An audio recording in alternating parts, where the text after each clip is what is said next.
साइग्रेसँग मनका कथामा यहाँलाई स्वागत छ। आज साइग्रेसँग मनका कथामा फेरि पनि केही कथाहरू र लेखहरू लिएर आएका छौँ। साइग्रेसँग मनका कथामा पहिलो अभिव्यक्ति रहेको छ। मैले साइग्रेसलाई अनफलो गरिदिएँ।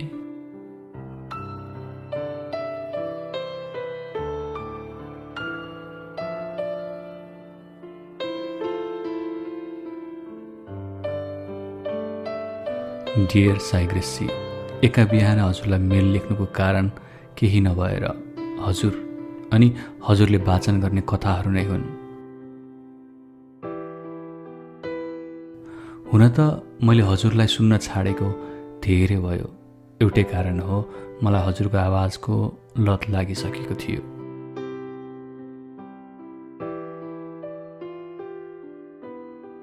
कथाका विषयवस्तु अनि वाचन शैली उस्तै हृदयस्पर्शी, मन मस्तिष्कमा घुमिरहन्थे। सानोमा रेडियो कहिले नसुन्ने म रेडियोमा बिहिबार दिउँसो आउने यस्तै कथाको सो एकचोटि सुनेपछि सधैँ त्यही सो पुरेर बस्थेँ र त्यही सुन्थेँ। 3-4वटा कथाहरू अझै याद छ मलाई। अनि सोध्छु उहाँहरू कता हुनुहुन्छ होला, उहाँहरूको सङ्घर्ष कता पुग्यो होला। हो, यस्तै हुन्छ मलाई हजुरको कथा सुनेपछि। म यस्तै छु। पल्पसा क्याफे पढेको 2-3 महिनासम्म मेरो आँखामा पात्रहरू र पात्रहरूका दुःखहरू नाचिरहे। फिरफिरे पढेको हप्तौँसम्म पात्र कता हरायो होलान् भनेर दिमागमा आइरहन्थ्यो। बुद्धिसागर सरलाई मैले मेल गरेको थिएँ, अझै पढ्न पाऊँ भन्दै। अनि मेरो मेल जस्तो थुप्रै फ्यानको मेलले हौसला दिन्छ, छिट्टै लेख्छु भन्दै रिप्लाई पनि दिनुहुन्थ्यो। म खुसी हुन्थेँ। यो सबै त काल्पनिक पात्र भए। कसैको इम्प्याक्ट मेरो लाइफमा यसरी पर्यो कि मैले मेल गरिहाल्थेँ। नारायण वाग्ले सरलाई मेल गर्नकै लागि मैले लाइफमा फर्स्ट टाइम जिमेल आइडी बनाएको थिएँ। हजुरलाई मैले अरू पनि मेल गरेको छु, अरू टाइप गरेर इरेज गरेको छु, मलाई याद छैन। हजुरलाई मैले फेसबुक, टिकटक, युट्युब सबैमा फलो गरेको थिएँ। तर सबै कथाको इम्प्याक्टमा म यसरी पर्न गएँ कि म मेरो पढाइ कामभन्दा कथालाई बढी सोच्न थालेँ।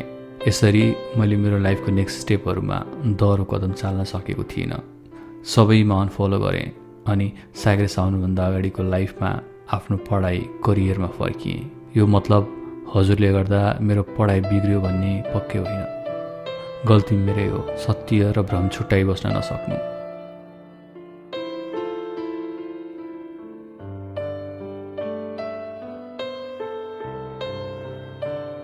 केही महिनापछि हिजो मैले फेरि युट्युबमा खोजेँ। साइग्रेस टपमै आयो, सिन्दुर बिनाको दुलही।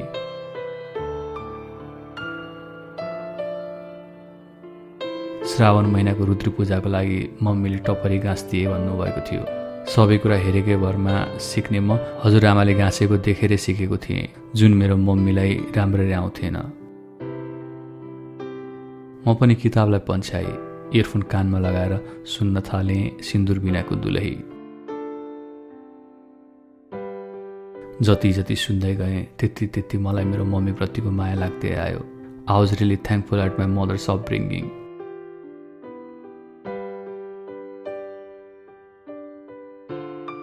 सेतो एप्रोन नहुनुपर्ने प्रगति एउटा गलत कदमले गर्दा सेतो सारीमा पुगिन्। गल्ती उसको भन्न पनि सक्दिनँ। हामी सबै त्यही बेला र समयबाट गुज्रिएर आएका हौँ।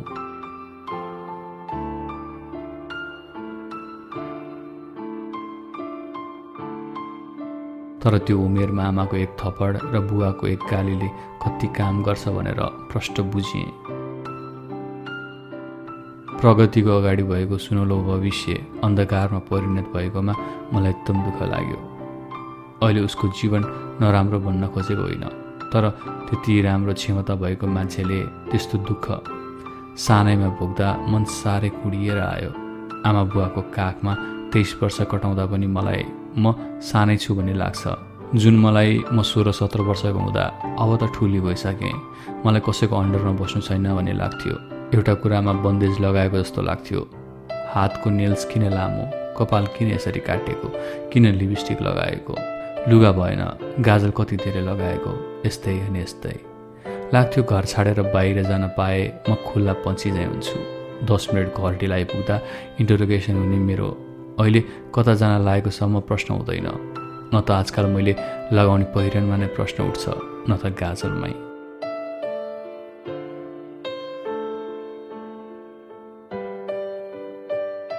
फोनमा नोटिफिकेसन आउँदा कसको कल आयो, कसको मेसेज आयो जस्तो प्रश्नहरू आउँथे। अहिले म आफै निर्धक्क फोनलाई मम्मी ड्याडीको हातमा छोड्न सक्ने भएकी छु। भनाइको तात्पर्य यही हो साइग्रेसी, यस्तो एउटा उमेर आउँदो रहेछ जसले जीवनलाई सबै थोक दिँदो रहेछ। सिक्रीले बाँधिएको जस्तो लाग्थ्यो मलाई, तर जुन बााउन्ड्री क्रिएट गर्नुभएको थियो मेरो बाआमाले, त्यसले गर्दा आज जीवन उज्यालो छ।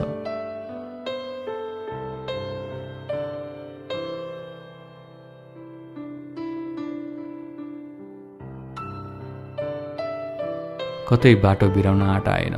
कसैले मन पराउँछ भन्दा दोहोऱ्याएर त्यो मान्छेसँग कहिले बोलिन। मात्र डरको कारण अहिले सम्झँदा हाँसो लाग्छ, तर त्यो बेला मैले राम्रै गरेछु जस्तो लाग्छ। कसैले जानी जानी हात समाउन आउँदा थप्पड हान्ने आँट पनि आउँथ्यो। कसैले प्रगतिलाई जस्तै तिम्रो दाहिने गालाको भन्दा देब्रे गालाको डिम्पल राम्रो छ भन्दा म हाँस्नै छाडिदिन्थेँ। यस्तो कुराबाट दूरी बनाउनु खै राम्रो हो कि होइन मलाई थाहा भएन। फेसबुकमा अफलाइन हुँदा पनि हाई हेल्लो भन्ने मेसेज अनि ह्याप्पी न्यु इयरवाला र विजय दशमीको बहानामा बोल्न आउनेको भिडमा अहिले एक्टिभ हुँदा पनि बिरलै कसैको हाई आउँछ।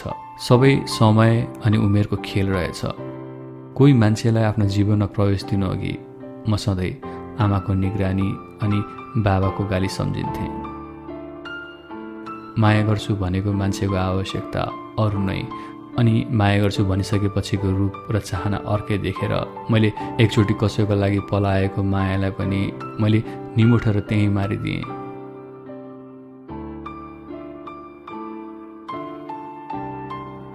अब यो पल जब करियरलाई अगाडि बढाउनु पर्ने छ, लाइफलाई एउटा गति दिनुपर्ने छ, त्यो बेलामा एउटा साथी अनि अगाडि पुस गर्ने मान्छेको आवश्यकता छ। त्यो बेलामा भने म न्योल्न पर्छु, हु कुड इट बी भनेर। सपनाको राजकुमार जस्तै वायुपङ्खी घोडामा त ऊ पक्कै आउँदैन, बट आई वन्डर ऊ कसरी आउँछ, कस्तो छ, अहिले के गर्दैछ।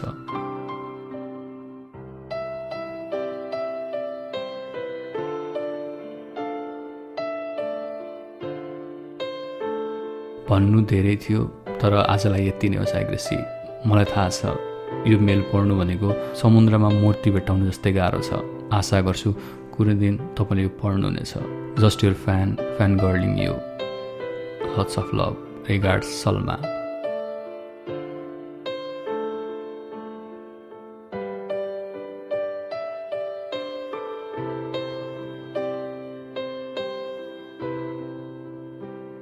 सलमाजी, मलाई एउटा मात्र प्रश्न गर्नु छ। तपाईँले मलाई सबैतिरबाट अनफलो गर्नुभयो, सिन्दुर बिनाको दुलै सुनेपछि फेरि फलो गर्नुभएको भएन।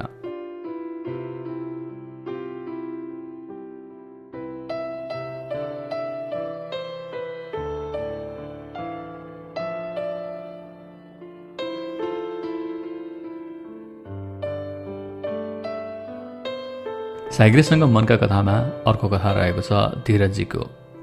उहाँले लेख्नुहुन्छ, हेलो दाजु, म हजुरको हरेक नोभल सुन्ने गर्छु र हजुरको स्वर पनि एकदम राम्रो लाग्छ, सुनिरहँ जस्तो लाग्छ।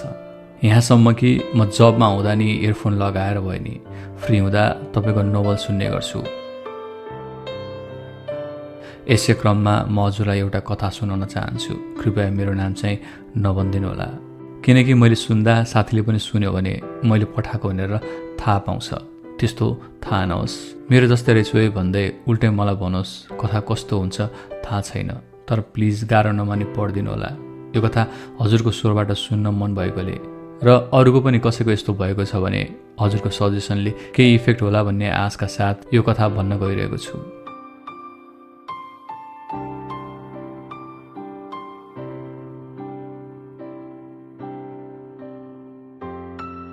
मेरो परिवारमा म, मम्मी, बहिनी र बुवा हुनुहुन्छ। बहिनी 9 कक्षामा पढ्दैछिन्, बुवा ट्याक्सी चलाउनुहुन्छ। म चाहिँ सानोतिनो कम्पनीमा मार्केटिङको काम गर्छु। बाबाको र मेरो काम भएकोले खासै परिवारमा त्यस्तो दुःख भने चाहिँ थिएन। अब कुरा गरौँ शान्तिको। नाम शान्ति थियो उसको, तर मान्छे चाहिँ पुरै अशान्ति। कुरा 4 वर्ष अगाडिको थियो। फेसबुकमा एउटा केटीलाई फकाउँदै थिएँ। रिजन साथीको एक्स थियो। साथीको लागि बोलाएको थिएँ, फेरि मिल्ला कि भनेर। तर साथीले चाहिँ पर्दैन छोड्दै जे हुन्छ भइसक्यो भन्थ्यो। तर बोल्दा बोल्दै भने आफै आफ्नो माया बसेको चाल्नै पाइनँ। साथीको मिल्छ कि भनेको थिएँ, यता आफ्नै पो माया बसिसकेको रहेछ। बिस्तारै कुराकानी बढ्दै गयो, तर हामी भेटेको नै थिएनौँ। यत्तिकैमा कुरा गर्दा गर्दै एक दिन उनले मलाई प्रपोज गरिन्। यो देखेर म त जे मेरो मनमा थियो त्यो उनको मनमा पनि रहेछ। तर अहिले नै के गरौँ कसो गरौँ सोच्न सकिरहेको थिइनँ, किनकि उसको एक्स बोयफ्रेन्ड मेरो मिल्ने साथी थियो।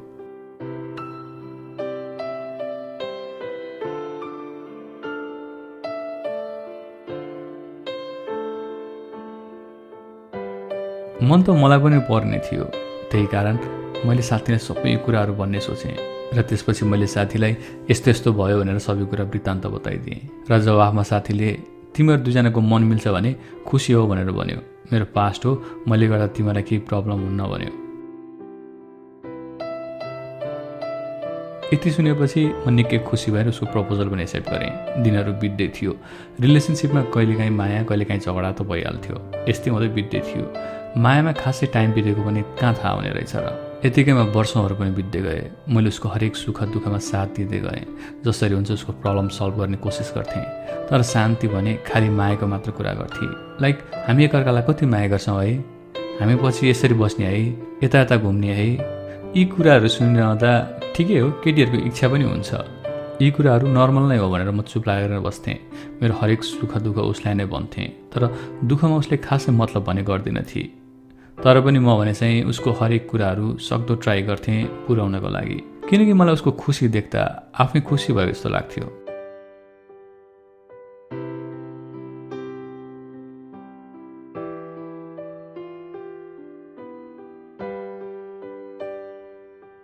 त्यही क्रममा बुवाले अलिअलि लोन लिएर भए पनि शान्तिमा जग्गा किनिसकेपछि अलि बढी मेहनत गरेर काम गरौँला नि, अनि लोन तिरौँला भन्ने घरमा सल्लाह गर्नुभयो। यसैका लागि हामीले आफन्तहरूबाट तेरथोर भए पनि ऋण लियौँ। सानो 4 आनाको जग्गा भक्तपुरमा किन्यौँ। जग्गा भक्तपुरमा किनेको हाम्रो रुम चाहिँ चाबेलमा थियो।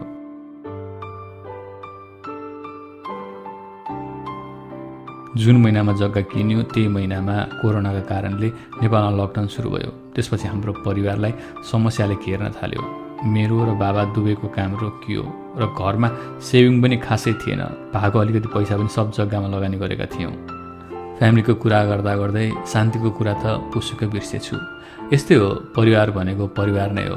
परिवारमा भोलेपछि अरू कुरा त बिर्सिने नै भइहाल्यो। यसो उसो गर्दा गर्दै फर्स्ट लकडाउन जसो तसो कटायो।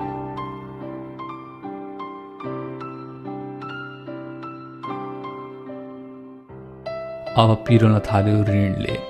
संस्थाको पैसा भए अर्कै खाले पिर हुन्छ, तर व्यक्तिको पैसा भएपछि त्यो पिरले पिरोल्न थाल्छ। अब आफन्तहरूबाट पनि पैसा चाहिने जस्तो कुराहरू आउन थाल्यो। नहोस् पनि कसरी, कोरोनाले सबको काम ठप्प नै पारेको थियो। जसकारण आफूसँग भएको पैसाबाटै सबको गुजारा चलिरहेको थियो। त्यसपछि म पैसा खोज्न धेरै भौतारिरहेको थिएँ। जेठो छोरो भएपछि मेरो पनि कर्तव्य बन्छ घरको प्रब्लमहरू सल्भ गर्न। तर मैले कहाँबाट यत्रो पैसा लिएर आउनु, के गर्नु, केही सोच्न सकिरहेको थिइनँ। यो सब शान्तिलाई थाहा थियो। थाहा भएर पनि उबाट केही रेस्पोन्स नै आइरहेको थिएन। मलाई अचम्म लागिरहेको थियो। यो सब हुँदा उसलाई केही फरक नै परिरहेको थिएन। मेरो टेन्सन, मेरो प्रब्लम उसलाई केही मतलब नै थिएन। उसलाई सानोतिनो केही पर्दा पनि म जसो तसो जुटाएर भए पनि उसलाई सहयोग गर्थेँ। इभन उसको फ्यामिलीले मतलब नगर्दा नि सब कुरामा उसको लागि अघि सर्थेँ।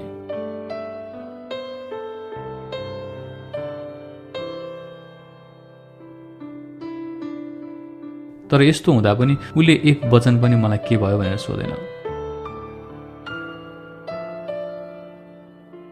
मैले यो पनि आशा राखेको होइन उसले मलाई पैसाको सहयोग गरोस्। बिचरा उसले कसरी सक्थ्यो र। तर एउटा हौसला हुन्छ नि, तिमीलाई गाह्रो परेको छ भनेर एक वचन सोधिदिए मात्र कति हलुङ्गो हुन्थ्यो मन। त्यस्तो केही पनि पाइनँ। उसँग मेरो लागि कुनै शब्दहरू नै नभएको देखेर मलाई अचम्म लागिरहेको थियो।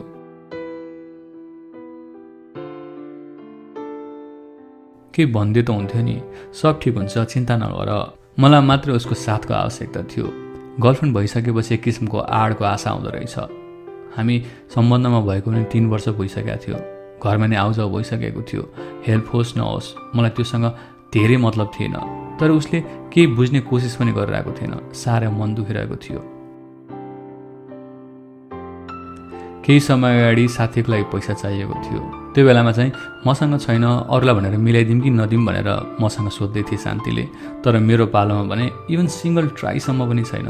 यस्ता धेरै खालि अरू कुराहरू पनि थियो। तर यो पटक भने निकै चित्त दुख्यो। यो सब हेर्दा एकदम नराम्रो लागिरहेको थियो। केही भन्न मन थिएन। ऋणले पिर दिइरहेको थियो। उता आफन्तहरूले पैसा मागेर झिँझो लगाइरहेका थिए।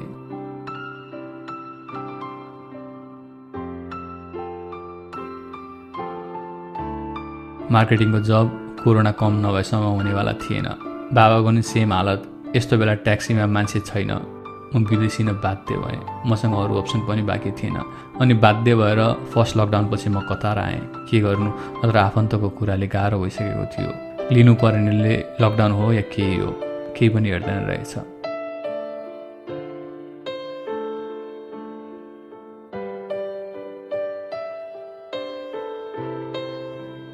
विदेशी पनि शान्तिसँग भने कुरा भइरहन्छ। तर के भने अझै पनि उसलाई मेरो परिवारको प्रब्लममा केही पनि मतलब नै छैन। अझै पनि शान्ति उस्तै छ। तिमी आएपछि हामी यहाँ खान जानुपर्छ, उहाँ घुम्न जानुपर्छ, यो ठाउँ जानुपर्छ, आउने बेलासम्म हल्का पैसा जम्मा गरेर राख है, घुम्नलाई काम लाग्छ भनेर भन्छन्। मेरो हाल खबर, मेरो काम कस्तो छ खासै उसले चिन्ता गर्दिन, चासो देखाउँदैन। यस्तो कुराले लास्टै मन दुख्छ। माया धेरै गर्छ उसले, थाहा छ। तर पढ्दाखेरि नबुझ्ने माया के माया होइन र? उसलाई थाहा छ बाबाको काम छैन। अहिले मेरो एक्लैको कमाइले बहिनीको पढाइ, लोनको ब्याज र साउँ तिर्नुपर्छ। बाबाको काम राम्रो भएन भने मेरो कमाइबाट रेन्ट, खाना, बहिनीको पढाइ 2 वर्षमा पनि लोन क्लियर हुन्न होला। तर पनि किन उसले यस्तो भन्दैछ? इभन आएपछि लोन लिएर भए पनि बाजा बजाएर बिहे गर्नुपर्छ है हामी रे। ए बाबा, केटीलाई बिहेको इच्छा त हुन्छ, तर इच्छा भन्दैमा लोन लिएर 2 दिनको रमाइलोको लागि, अरूलाई देखाउनका लागि यो सब गर्नुपर्ने? फेरि कतार जा भने जस्तो भएन र? यसको सट्टा तिमी कतारमा मेहनत गर, म नि यहाँ काम गर्छु, बाबाको पनि लकडाउन खोलेपछि काम हुन्छ, कमाउला, अनि लोन सकेपछि फ्रीली बसौँला, यति भनिदिएको भए हुन्थ्यो जस्तो लाग्छ। तर यसको विपरीत हामी यस्तो गरौँला, यता जाउँला, त्यो खाउँला, त्यहाँ घुमाउला भन्ने बाहेक अरू केही पनि आउँदैन उसको मुखबाट। र आजसम्म माया बाहेक उसले सपोर्ट गरेको, मोटिभेट गरेको त्यस्तो केही थाहा छैन। उसले किन यस्तो गरेको हो त्यो नि थाहा छैन। अब नि नबुझे कहिले बुझ्छिन् उसले? कि मैले धेरै सोचेको हो? तर यो त सामान्य होइन र? उसले पनि बुझ्नुपर्ने होइन र? कहिलेकाहीँ सोध्छु, शान्ति जहिले यस्तै भइराख्यो भने म त फ्युचर पनि राम्रो त पक्कै हुन जस्तो लाग्छ। जे प्रब्लम आयो भने फेस एक्लैले गर्नुपर्ने हो कि जस्तो लाग्छ।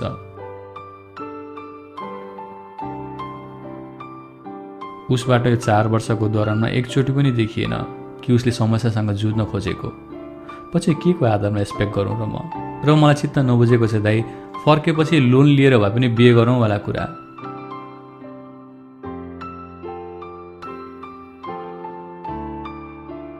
केटीहरूले पनि सायद आफैले कमाएर गर्नुपर्ने भए थाहा हुन्थ्यो होला।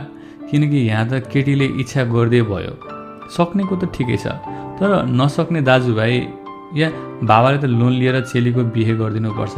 चेली उता खुसी होलिन् नहोलिन् त्यो छुट्टै छ, तर यता माइती भने त्यो लोन नतिरेसम्म सायद नै खुसी होलान्। यता केटापट्टि नै सेम सक्ने त ठिक छ, नत्र लोन नै लिएर 2 दिनको खुसीको लागि सधैँ लोनको टेन्सनमा बस्नु पर्यो भने के राम्रो भएर होइन र?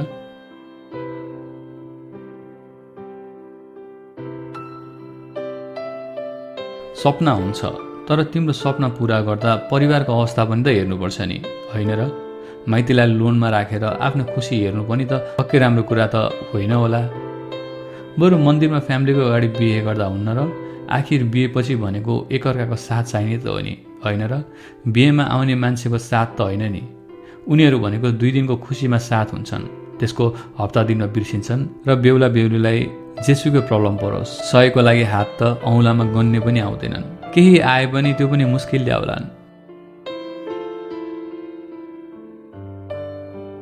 मैले बिहे धुमधामले गर्नुहुन्न भनेको होइन, सकिन्छ आफूले गर्दा माइती र घर कतै दुःख हुन्न भने एकदम राम्ररी गर्दा नै केही हुन्न।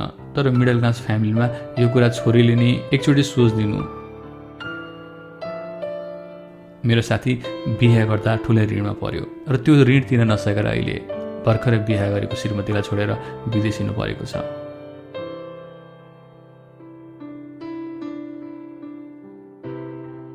र मेरो साथीलाई जस्तो नहोस् मात्र भन्न खोजेको, किनकि केटाले पनि एकचोटिको बिहे गर्ने, केटाको पनि मन हुन्छ राम्रैसँग गर्ने, तर उसले पनि आफ्नो रेस्पोन्सिबिलिटी बुझ्नुपर्छ, आफ्नो क्षमता बुझ्नुपर्छ र त्यही अनुसार गर्नुपर्छ।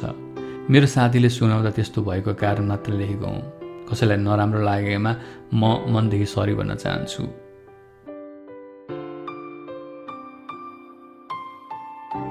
यसमा म हजुरको पनि तर्क सुन्न चाहन्छु दाजु, त्यही भएर यो सब लेखिरहेको छु। र यसमा के गर्दा ठिक होला, यो रिलेसनसिपलाई अगाडि बढाउँदा ठिक होला या नहोला, त्यो पनि भनिदिनु पर्यो हजुरले।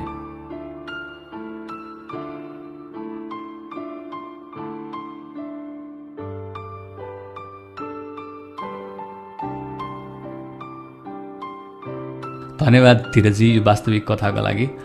पहिलो कुरा त यो कथामा जुन केटी पात्र अर्थात् शान्तिजी हुनुहुन्छ उहाँको उमेर कति हो त्यो खुलाउनु भएको छैन। र दोस्रो कुरा धीरजी तपाईँले आफ्नो पनि उमेर खुलाउनु भएको छैन। यो कथा कसको दृष्टिकोणबाट लेखिएको त्यो भन्दा पनि यो कथाको पात्र धीरजी र शान्तिजी उहाँलाई केन्द्रबिन्दुमा राखेर म केही सजेसनहरू दिन चाहन्छु। पहिलो कुरा, कसैलाई ऋण र दिन दुवै नलागोस्। ऋणले मान्छेलाई तल तल धकेल्छ, उसको सोचलाई ब्लक गरिदिन सक्छ, मान्छे आत्तिन सक्छ र त्यसमाथि व्यक्तिहरूसँग लिएको ऋणले मानसिक तनाव हुन सक्छ। संस्थासँग लिएको ऋणले खासै पोल्दैन, किनकि संस्थाहरूको ऋणले आफ्नो समयमा कानुनी प्रक्रिया अनुसार उसले ऋण उठाउने प्रक्रियाहरू चाल्छ। तर व्यक्तिको ऋणमा तपाईँले दुर्वचन पनि सुन्नुपर्छ। त्यो ऋण दिनेले सात गाउँमा तपाईँको बदनामी गर्दै हिँडेको हुनसक्छ। उनीहरूलाई जतिखेर पैसा चाहियो त्यतिखेर माग्न सक्छ। त्यो मागेको पैसाले सताउन सक्छ। दिनरात जति बेला पनि तपाईँलाई कटुवचन सुन्नुपर्ने हुनसक्छ। त्यसकारणले व्यक्तिगत ऋणले धेरै नै रोउँछ, जुन तपाईँको परिवारले भोग्नु भएको रहेछ र त्यही पिरलो सहन नसकेर खाडी मुलुकमा पनि जानुभएको रहेछ। घरमा कमाउने तपाईँ एक्लै हुँदाखेरि झन् समस्या भयो होला, मेरो यति लिमिटेड कमाइले म कसरी चाहिँ घर चलाउँछु भनेर। त्यो अवस्थामा साँच्चै नै तपाईँले साथ आफ्नो प्रेमिकाको पनि खोज्नुहुन्छ। घरबाट टाढा अन्जान ठाउँमा त्यस्तो भदभद पोल्ने गर्मीमा काम गरिसकेपछि कमसेकम सहारा दिने, आड दिने, ढाडस दिने र सपोर्ट गरिदिने कोहीको आवश्यकता हुन्छ। कसैले मिठो कुरा गरेर केही पनि हुँदैन, समस्या त टरिहाल्छ नि, हामी मिलेर समस्याको समाधान गरौँला नि भनिदिए मात्र पनि कति शीतल हुन्छ। तर तपाईँले भन्नुभए अनुसार शान्तिजीले यस्तो कुनै पनि सहयोगको हातहरू नबढाएको अथवा सहयोगका शब्दहरू नबोलेको कारणले तपाईँको मनोबल झन् गिर्दै गएको कुरा तपाईँले बताउनु भयो।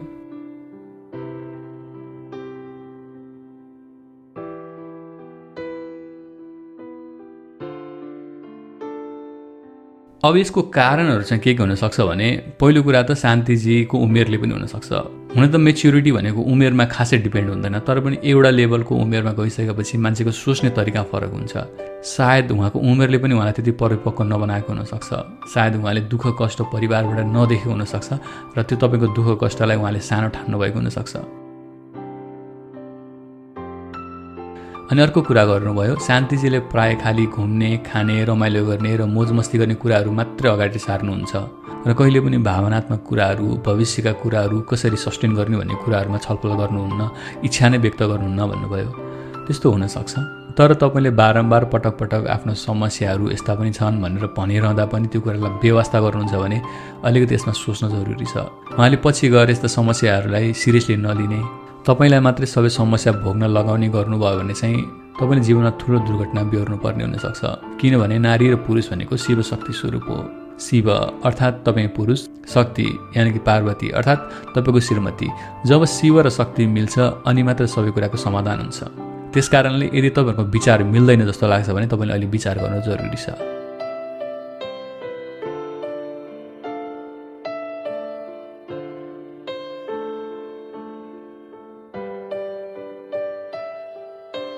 र अर्को विषय उठाउनु भयो विवाहको, एकदम राम्रो विषय उठाउनु भयो। तपाईँले यसमा भन्न खोज्नु भएको कुरा सायद मिलाएर भन्न सक्नु भएन होला, तर भन्न खोजेको भावार्थ एकदम राम्रो छ। विवाह भनेको हामी साउथ इस्ट एसियन कल्चरमा एकदम धुमधामसँग गर्नुपर्छ भन्ने मानसिकता छ। जिन्दगीभर कमाइराखेको पैसा एउटै विवाहमा सकिने गरी हामी खर्च गर्छौँ। अझ त्यतिले नपुगेर जग्गा र सम्पत्ति बेचेर भए पनि हामी ऋणमा बिहा गर्छौँ। यो सबै तपाईँले भन्नुभएको जस्तै गरी अल्पकालीन समयको खुसीको लागि। तर यदि त्यो पैसा सेभ गरेर भोलि दुलादुलैको अथवा बेहुलाबेलीको भविष्यको लागि खर्च गरियो भने, अथवा कुनै व्यापार व्यवसाय र केही कुरामा लगानी गरियो भने त्यसले जिन्दगीभर प्रतिफल दिन सक्छ।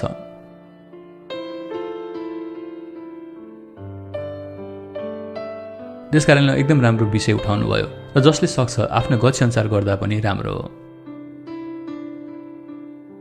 विवाह धेरैको सपना हुन सक्छ।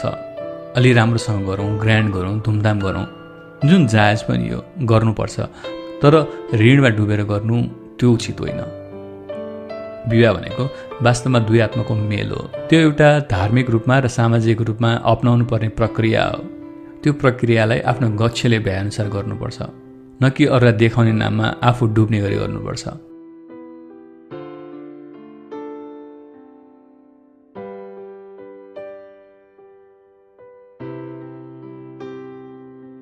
अब तपाईँले राख्नुभएको मेन जिज्ञासा, म के गरौँ, यो सम्बन्धलाई अगाडि बढाउँ कि कसरी यसलाई सुधारौँ भनेर।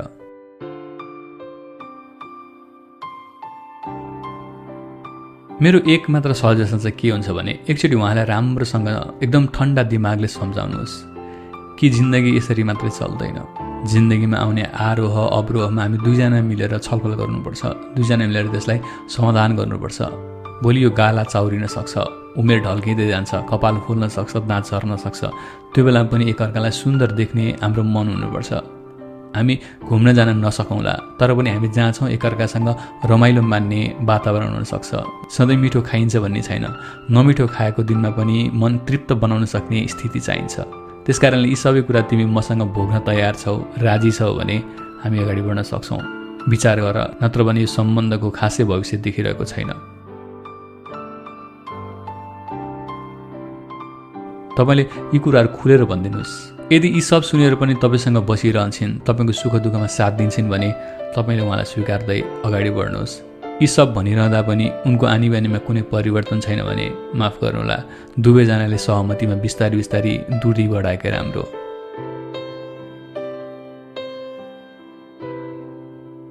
जब सोच मिल्दैन नि जिन्दगी राम्रोसँग चल्दैन।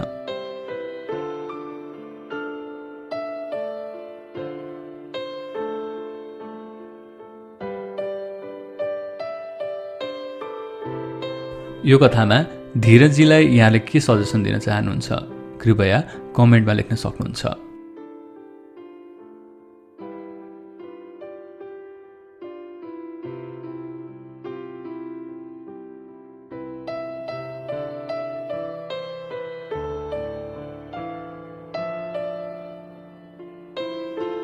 साग्रेसँग मनका कथाको आजको एपिसोड यति नै। हामी अर्को एपिसोडमा भेट्नेछौँ। त्यतिन्जेललाई खुसी रहनुहोला। नमस्ते।